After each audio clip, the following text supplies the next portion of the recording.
E aí, meus amigos da página Só Escape Pé, mais um carrinho aí para vocês curtir esse vídeo. E esse vídeo vai em homenagem ao nosso amigo Cleito Chaves. Cleito, brigadão aí pela força que você tá dando pra gente, tá? Vou mostrar o que a gente acabou de fazer no carro do cliente aí, ó. Colocou uma ponteirazinha dupla, quem quiser pode vir.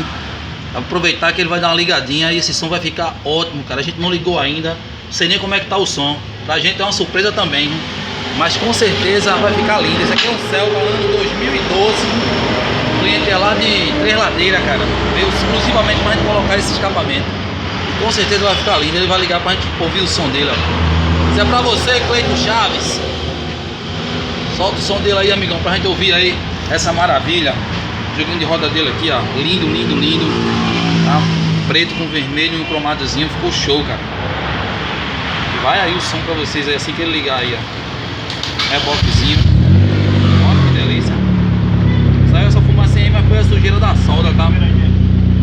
Ficou massa. Pode acelerar aí, dá uma acelerada pra gente ver aí.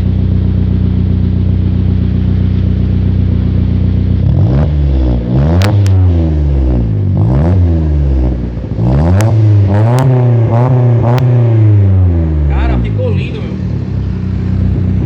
Muito lindo mesmo. Queria agradecer vocês da página Só Escape Pé. Compartilhe a página, comentem. E não esquecendo que a gente também, ó, faz troca de escapamento, Celta, Corsa, Palio, original, tá bom? Valeu, gente, obrigado!